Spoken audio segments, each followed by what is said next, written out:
오늘도 주님의 평화가 여러분 모두에게 함께 하시기를 간절히 소원합니다.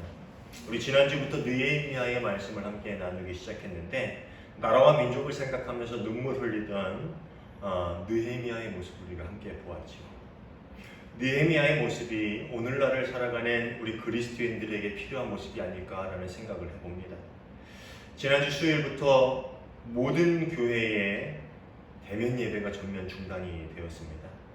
서울, 경기, 그리고 인천, 수도권을 중심으로 한 모든 교회의 대면 예배가 중단이 되고 온라인 예배만 허용이 되었습니다. 아마도 교회를 중심으로 한 코로나의 확산이 그 이유인 것 같습니다. 실제로 동두천에도 사랑제일교회와 광화문 집회에서 감염된 확진자로 인해서 코로나가 시작한 이래로 가장 심각한 상황을 우리가 맞이하고 있는 것 같습니다. 그래서 이런 정부의 조치에 대해서 감리교 교단 본부에서 공식적인 대응 지침을 내놓았는데 그 내용이 뭐냐면은 정부의 지침에 유감을 표하는 바이지만 코로나의 빠른 퇴치와 예방적인 차원에서 이에 동참하고 따르기로 결정하였다라는 그런 지침이 내려왔습니다. 혹 여러분 중에 정부의 정책에 대해서 이런저런 의견과 생각과 또 마음이 다른 분이 있을지 모르겠는데 그래도 우리 교단의 공식적인 입장에 순종하고 잘 따라주시기를 부탁을 드립니다. 한편으로 예배를 못 드리는 것은 참으로 안타까운 일이지만 그보다 이로 인해서 우리 그리스도인들이 양분되어 갈라져서 싸우지 않기를 바랍니다. 지금 우리가 해야 할 것은 정부의 정책이 이렇다 저렇다 우리가 예배를 드려야 된다 말아야 된다 대면 예배를 해야 된다 하지 말아야 된다 이런 갑론을박의 의견을 가지고 싸우는 것이 아니라 교회를 위해서 그리고 우리 나라를 위해서 한 마음으로 기도해야 한다라는 것입니다. 지금 세상으로부터 신뢰를 잃어가고 있는 교회 또 지탄의 대상이 되고 있는 그 교회 우리 그리스도인들 그리고 또 이 나라를 위해서 우리가 한 마음으로 같이 기도하고 더욱더 하나 될 수 있기를 간절히 소망합니다. 느헤미야가 무너진 예루살렘과 고생하고 있는 자신의 이스라엘 민족을 생각하며 눈물 흘리며 기도했던 것처럼 코로나로 인해서 어려움을 겪고 있는 우리나라 그리고 전 세계 그리고 또한 어려움 가운데 있는 우리 교회들을 위해서 가슴을 치며 우리가 함께 기도하시기를 간절히 소망합니다. 느헤미야가 금식하며 기도한 지 4개월이 지난 어느 날 드디어 그가 기도하며 소원하던 일들에 대해서 하나님이 응답하시기 시작하는데 느헤미야가 여느 때처럼 왕에게 포도주를 바치는데 아닥사스다 왕이 느헤미야에게 좀 이상한 낌새가 있음을 눈치채고 묻습니다. 안색이 좋지 않구나. 아픈 것 같은데 무슨 걱정되는 일이라도 있냐라는 그런 질문을 던집니다. 사실 느헤미야가 금식하면서 기도한 지 몇 개월이 지났어요? 4개월이 지났습니다. 그동안 왕이 느헤미야의 그런 얼굴을 못 봤었는지 아니면은 그날따라 느헤미야가 그런 얼굴을 하고 왕에게 나아간 것인지는 확실히 알 수 없지만 확실한 것 한 가지는 당시 왕 앞에서 그런 얼굴을 보인다는 것은 굉장히 위험한 일이었다는 것입니다. 고대 근동의 국가들은요, 그 왕의 권력이 엄청났습니다. 신하가 왕 앞에서 좋지 않은 안색을 보인다, 좀 기분 나쁜 인상을 한다, 그것만으로도 그는 죽을 이유가 충분했습니다. 느헤미야도 그것을 잘 알고 있었기 때문에 이 왕의 이런 물음에 두려움을 느꼈을 것입니다. 네가 안색이 좋지 않네? 무슨 일이니? 그것을 물었을 때 그는 이미 마음의 준비를 하고 또 담대함으로 나아갔을지라도 아마 마음의 두려움을 느꼈을 것이 분명합니다. 그래서 성경에도 보면 그가 두려워하며 이야기했다라고 나오죠. 그렇지만 그는 지혜로운 대답으로 자신의 근심들을 왕에게 이야기하기 시작하는데 3절이지요. 왕이여 만수무강하시기를 바랍니다. 소신의 조상이 묻힌 성읍이 폐허가 되고 성문들이 모두 불에 탔다는 소식을 듣고서 울적한 마음을 가누지 못한 탓입니다. 뭐예요? 자신의 조상이 묻힌 성읍이 불에 탔고 폐허가 되었습니다. 그 이유를 이야기하지. 여기에 보면 느헤미야는 자신의 성읍, 곧 예루살렘의 이름을 언급하지 않습니다. 내 조상들의 성읍 예루살렘이 아직까지 재건되지 못하고 폐허로 남아 있습니다 라고 얘기하지 않아요. 다만 자신의 조상이 묻힌 성읍이 폐허가 되었고 불에 탔습니다 라고 이야기합니다. 여기는 두 가지 이유가 있는데, 첫 번째로는 예루살렘 성과 그 성을 재건하는 것을 중단시킨 왕이 바로 누구냐? 이 느헤미야가 이야기하고 있는 아닥사스다 왕입니다. 아닥사스다 왕이 조서를 내려서 이 성의 재건을 중단시킨 왕이죠. 에스라 4장에 나옵니다. 어떻게 보면은 이 느헤미야는 왕이 한 일에 대해서 좀 반감을 가지고 있다라고 이야기하는 것처럼 들릴 수 있어요. 그 대답이. 아까 이야기했듯이 만약에 왕이 그것을 그렇게 느끼고 조금이라도 기분이 나쁘다. 그럼 느헤미야는 어떻게 될까요? 당장 사형장으로 끌려가서 그 목숨을 잃을 수도 있는 그런 상황입니다. 그러니 왕에게 자신이 안색이 안 좋은 것이 왕이 중단시킨 그 성 때문이다 라고 이야기하는 것처럼 들리지 않나였죠. 그렇게 안 들리게 하기 위해서 예루살렘 성읍이다 라는 이름을 언급하지 않습니다. 물론 왕은 느헤미야가 어디 출신인지는 알고 있어요. 그래서 얘가 말하는 게 그 예루살렘 성읍이겠구나 라고 눈치는 채겠지만, 그래도 왕을 자극하지 않으려는 그 느헤미야의 태도를 충분히 그의 말에서 느낄 수 있었겠지. 두 번째로 느헤미야가 조상들이 묻힌 성읍이다라는 단어를 선택한 것은 아주 굉장히 지혜로운 방법이었습니다. 왜냐하면 당시 근동의 국가들은 조상들의 무덤을 굉장히 중요하게 여겼습니다. 우리나라도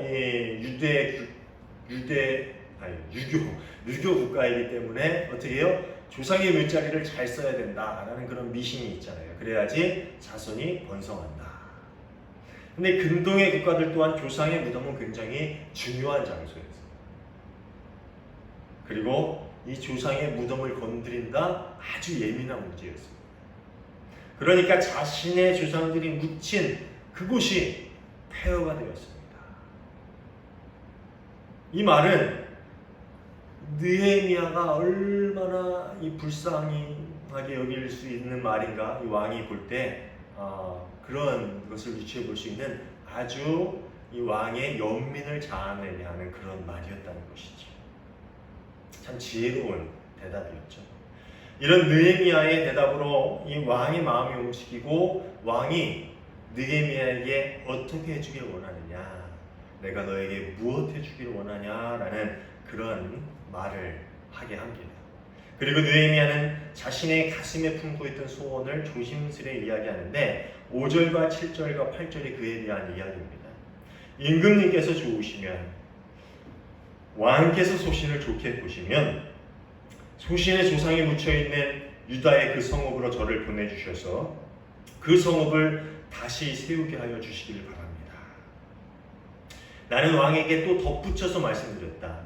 왕께서 좋으시다면 소신이 유다까지 무사히 갈 수 있도록 유프라테스 서쪽 지방의 총독들에게 보내는 친서 몇 통을 내려주시기를 바랍니다. 또 왕실 숲을 맡아보는 아삽에게도 나무를 공급하라고 친서를 내리셔서 제가 그 나무로 성전 옆에 있는 성체 문짝도 짜고 성벽도 쌓고 소신이 살 집도 짓게 하여 주시기를 바랍니다. 느헤미야의 이 대답을 가만히 보면 몇 가지 특징이 있는데, 그 중에 한 가지 뭐냐면은 왕에게 무엇을 구할 때마다 뭐라고 대답해요? 왕이 좋게 여기시거든, 왕이 소신을 좋게 보시거든 이라는 그 말로 시작을 합니다. 가만히 보면은 느헤미야는 자신이 원하는 것을 노골적으로 다 구해요. 뭐 하나 빼지 않고 성읍을 재건하게 해주십시오. 그리고 내가 성읍을 재건하러 가는 길에 방해가 되지 않도록 친서를 몇 통 써주십시오. 그리고 성읍을 재건할 목재도 주셔서 내가 성문도 짓게 하고 내 집도 짓게 하고 또 문짝도 짜게 하고 뭐 이런저런 것들을 잘 하게 해주십시오. 이게 뭐예요? 얘기할 건 다 해요. 그렇죠? 그런데 항상 그 앞에 왕의 마음에 거스르지 않도록 왕이 좋게 여기시거든 이라는 말을 덧붙입니다. 최대한 겸손하고 지혜롭게 이야기하고 있는 것이지. 또 한 가지 특징은 뭐냐면은 아주 구체적인 일들을 왕에게 구합니다. 그렇죠? 내가 가길 원하는데, 가서 성읍을 재건하길 원하는데, 그러기 위해서는 그 길들을 통과하기 위해서 관문들을 통과해야 되잖아요. 무리를 데리고 그것을 통과하기 위한 통과증, 그 친서를 나한테 써주십시오. 그러니까 몇 통 써주십시오 하니까 몇 개를 통과해야 되는지를 대강 알고 있었겠죠. 그리고 또 가서 성읍을 재건해야 되는데 뭐가 필요해요? 재료가 필요하지 않습니까? 그러니까 그 목재를 나에게 함께 갈 수 있도록 허락해 주십시오. 근데 참 재밌는 건요, 목재를 관리하는 사람이 누군지도 알고 있었어요. 이미 알아본 거죠. 아삽이 왕의 숲을 관리하고 있는데 거기 좋은 목재가 있는데 그게 필요한데 그걸 가지고 성곽도 줘야 되고 문짝도 줘야 되고 내 집도 줘야 되고. 뭐예요? 느헤미야는 이미 대답할 것을 생각하고 있었다는 것이죠. 어쨌든 이 느헤미야의 지혜롭고 겸손한 그 요구에 왕은 마음을 움직입니다. 그리고 왕은 느헤미야가 요구한 모든 것을 느헤미야에게 허락해 주는데 그거에 덧붙여서 호위병까지 느헤미야에게 줍니다. 9절입니다. 왕은 나에게 장교들과 기병대를 딸려 보내어 나와 함께 가게 하였다. 그래서 나는 길을 떠나 유프라테스 서쪽 지방의 총독들에게 가서 왕의 친서를 전하였다. 이어서 어떤 주석가들은 왕이 느헤미야에게 준 게 왕의 호위병이다라는 이야기를 하더라고요.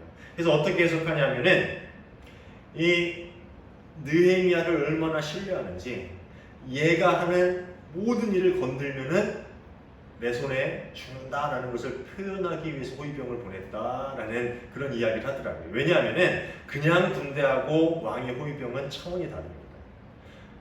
왕의 호위병을 건드린다는 건 뭐예요? 왕에게 대적한다는 뜻이죠. 그래서 어마어마한 일들을 이 느헤미야에게 해준 것입니다. 그렇기 때문에 느헤미야의 귀환이 이 예루살렘과 유대 땅과 그 주변 나라들에게 얼마나 큰 영향력을 미치는 일인지 본문은 우리에게 암시적으로 이야기해주고 있습니다. 10절입니다. 호론 사람 산발락과 종노릇을 하던 암몬 사람 도비아에게 이 소식이 들어갔다. 그들은 어떤 사람이 이스라엘 자손의 형편을 좋게 하려고 오고 있다는 것을 알고서 몹시 근심하였다고 한다. 뭐예요? 느헤미야가 오는데 왕의 호위병까지 데리고 오고 성을 재건할 목재까지 가지고 오고 있다. 결국 와서 예루살렘을 더 증건하고 그곳의 형편을 좋게, 상황을 좋게 만들 것이다 라는 그런 소식을 듣고서 이것을 근심하는 사람들이 있었다라는 것이죠. 이 산발락과 도비아는 앞으로도 계속 성경에 이 느헤미야에 등장을 할 텐데 어떤 역할을 할까요? 네? 느헤미야를 계속 괴롭히는 역할을 합니다. 이름도 좋지 않잖아요. 산발락. 별로 좋지 않아요. 어쨌든 그들은 느헤미야가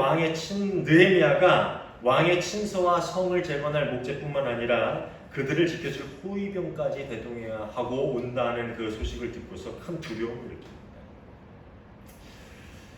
오늘 말씀을 보면서 이 하나님께서 자신의 백성을 위한 일, 즉 성벽을 재건하고 예루살렘이 다시 번영할 수 있는 모든 것들을 갖추게 하는데 그 모든 일을 누구를 통해서 일하십니까?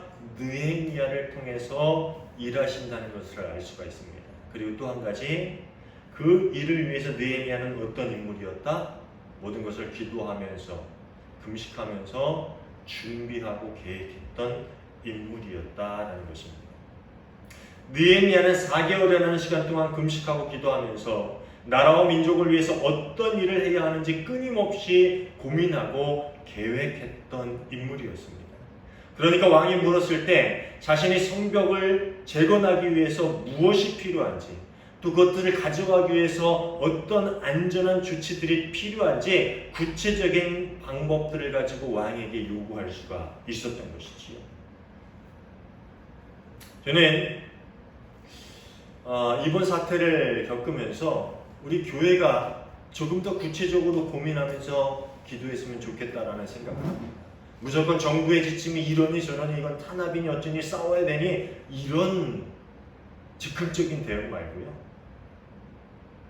앞으로 우리 교회들이 코로나 이후에 어떻게 이 세상으로 나아가야 할지 사실 저는 걱정이 됩니다. 코로나가 다 끝난다 할지라도 과연 전도를 할 수가 있을까? 교회 주보를 가지고 소식지를 가지고 전도를 하면은 예전에도 전도하면 여러분 아시겠지만 어땠어요? 싫어하는 사람들 굉장히 많았잖아요. 그런데 앞으로 어떤 반응이 올지 반응은 중요하지 않아요. 뭐 그런 거 겪는 게 두려운 건 아닌데 과연 전도가 과연 예전처럼 효과가 있을까? 걱정이 됩니다. 그 모든 일들을 놓고 우리가 고민했으면 좋겠어요. 그리고 계획했으면 좋겠어요.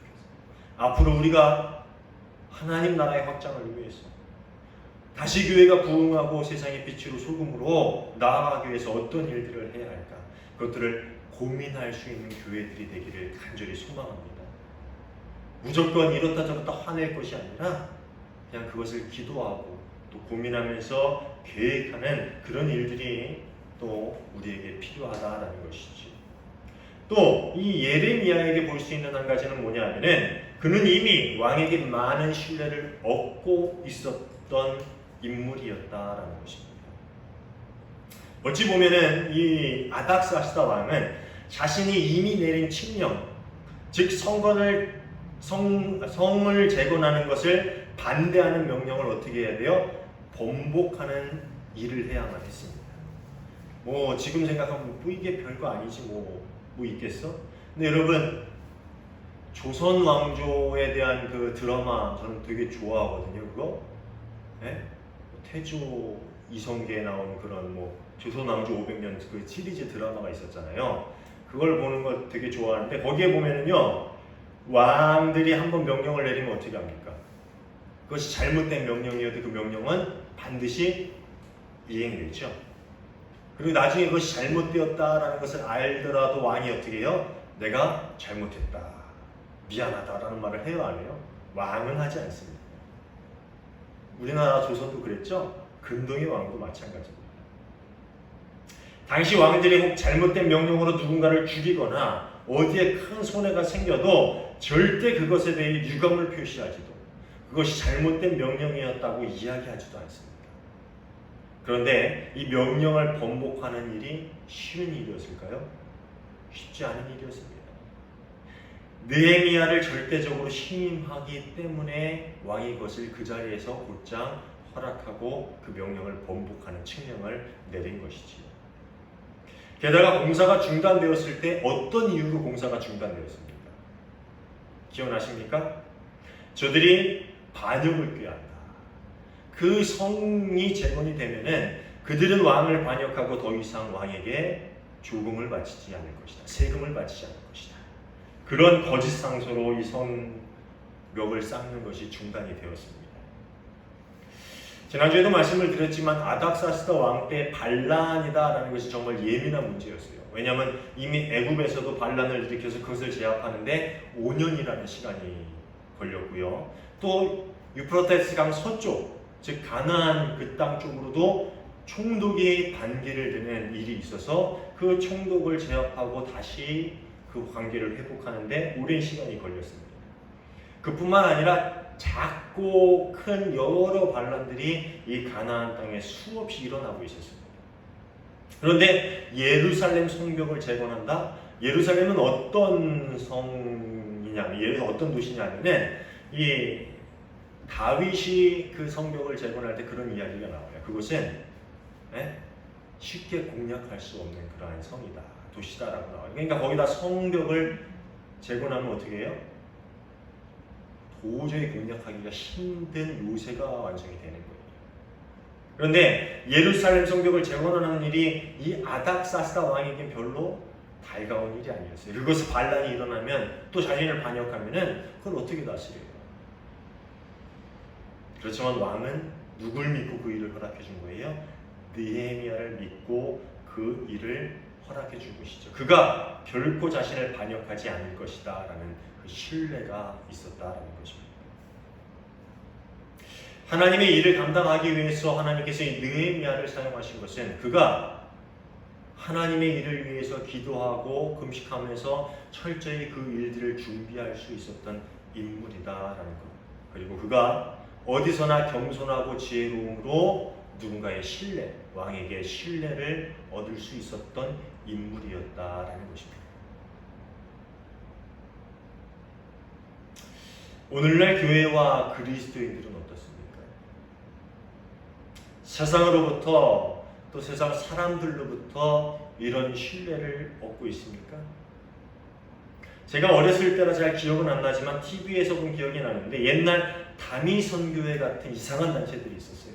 그 단체들이 뭐 휴거가 언제 일어난다라고 모여가지고 막 광기 어린 그런 행동들을 하고 또 어떤 단체들은 다락에서 집단 자살을 하는 등 이상한 일들이 많이 벌어졌던 시대가 있었습니다. 특히 그런 게 일어났던 시대가 있었죠. 사람들은 그때 어떻게 했습니까? 에휴, 교회가 다 그렇지. 교회 다니는 것들이 다 똑같아. 라면서 교회와 그리스도인들을 다 싸잡아 욕했습니까? 교회를 비난했습니까? 제 기억엔 그렇지 않았어요. 물론 몇몇 분들은 그러는 분들도 있었지만 그런 단체들이 교회를 욕먹인 일은 있었지만 그 일로 인해서 교회가 흔들리거나 교회가 타격을 입거나 선교에 지장이 생기거나 교회의 부흥이 멈추는 그런 일들은 없었어요. 왜냐하면 대다수의 사람들은 그래도 교회 다니는 사람들은 선해. 그래도 교회가 좋은 일을 많이 해. 라는 인식이 있었습니다. 최소한 제가 어렸을 때는 그랬어요. 제가 중고등학교는 교회를 잘 다니지 않고 뭐 빠지고 또 한동안 나가지 않은 적은 있었지만 세상 사람들과 어울릴 때도 그래도 교회는 좋은 곳이야 라는 말 많이 들었습니다. 신앙을 갖는 건 좋은 거지 교회 나가면 착하게 살 수 있지 이런 말씀 정말 많이 들었어요. 제가 사회 사람들을 만나면서 이야기할 때. 그런데 지금은 어떻습니까? 여러분 지금 인터넷을 한번 보세요. 그 댓글들을 한번 보십시오. 제가 정말 충격받은 이야기 중에 하나가 신천지랑 교회랑 뭐가 달라요?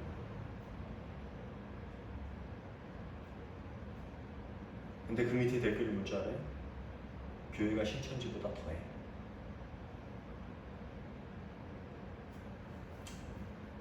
그 말을 듣고 충격을 받았어요. 옛날에 그런 이단들이 설쳐도 그래도 교회는 달라. 내가 아는 교인들은 그래도 그렇지 않아. 라는 말이 있었는데 지금은 신천지가 뭐가 달라? 신천지보다 교회가 더하면 더했지. 그런 말을 듣는 세상이 됐습니다. 교회와 그리스도인들은 세상으로부터 신뢰를 잃었습니다. 그럼 이제 어떻게 해야 할까요? 사랑하는 여러분, 저는 느헤미야 같이 다시 하나님께서 우리를 쓰실 그날 다시 교회를 일으키시고 다시 빛과 소금으로 이 세상에서 사용하실 그날을 위해서 기도하고 금식하면서 함께 계획하고 준비했으면 좋겠습니다. 우리 마음속으로 겸손히 지혜롭게 어떻게 우리가 세상의 빛으로 다시 설 수 있을까?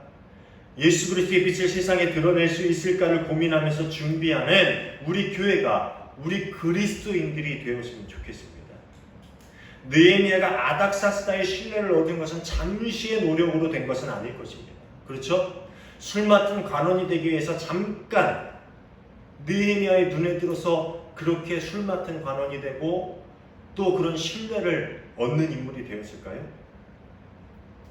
오랜 시간 겸손하고 지혜로운 모습으로 늘 모든 일에 치밀하고 계획적으로 실수가 없는 그런 모습으로 결국 느헤미야는 아닥사스다 왕의 신뢰를 얻고 하나님의 일을 이루어가는 통로가 될 수 있었다는 것이지. 우리 교회도 또 그리스도인들도 세상 가운데 무너진 신뢰를 회복하는 일에 얼마나 많은 시간이 걸릴지 모릅니다. 그렇지만 저는 아직도 교회가 또 그리스도인들이 세상의 빛이고 소금이고 희망이라고 믿고 있습니다. 그렇게 기도하면서 겸손하고 지혜롭게 그리고 인내를 가지고 잃어버린 신뢰를 회복하고 더욱 밝은 빛을 비출 수 있는 교회가 되길, 그런 그리스도인들이 되기를 간절히 소원합니다. 그리고 다시금 하나님 나라를 확장해가는 그 소명을 잘 감당할 수 있는 우리 모두가 되기를 간절히 소원합니다. 사랑하는 여러분, 그 날들을 위해서 우리가 지금은 힘들지만 또 어떻게 보면 조금 억울할 수도 있지만 또 조금 화나고 분노할 수도 있지만 그 모든 것들을 내려놓고 하나님 앞에 더욱더 자복하며, 하나님, 우리가 다시 세상의 빛이 되길 원합니다. 소금이 되길 원합니다. 세상 사람들이 사랑할 수 있는 교회, 세상 사람들이 신뢰할 수 있는 교회, 그런 그리스도인으로 다시금 세상에 서기를 원합니다. 그렇게 겸손히 주님 앞에 무릎 꿇고 그날을 위해 기도할 수 있는, 준비할 수 있는 그런 저와 여러분 모두가 되시기를 간절히 소원합니다. 오늘 아침 감리사님으로부터 문자를, 카톡을 한 통 받았습니다. 참 여러모로 힘이 되는 그러한 이야기였는데, 감리사님의 교회 표가 참 좋아요. 사실 우리도 좀 표방하고 싶어요. 모든 선한 것을 나누자. 모든 선한 것을 함께하자.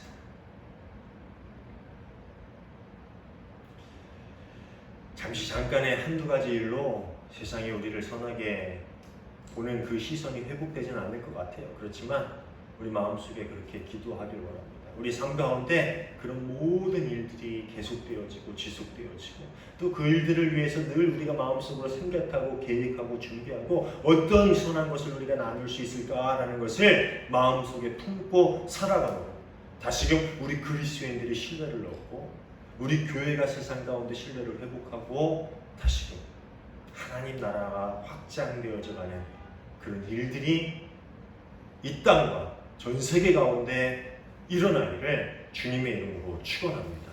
기도하겠습니다. 하나님 감사합니다. 이 모든 시간들을 통해서 우리가 더욱더 어떤 일들에 힘써야 하는지, 또 어떻게 주님 앞에 나와야 하는지를 느헤미야 말씀을 통해서 깨닫게 하심에 감사를 드립니다. 우리가 더욱더 겸손하기를 원합니다.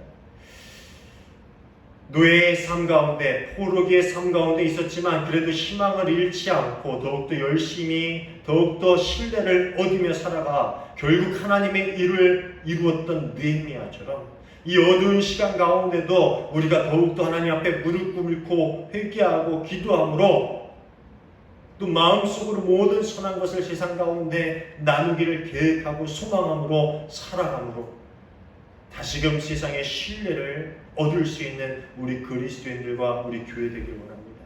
다시금 교회를 보면서 세상 사람들이 소망을 발견하고 빛을 볼 수 있는 그러한 일들이, 그러한 시간들이 우리에게 오기를 소망합니다. 주님, 그 일들을 위해서 준비되어지고 쓰임받을 수 있는 우리 모든 하은교회 성도들 그리고 우리 모든 그리스도인들 될 수 있도록 주님 은혜 베풀어 주시옵소서.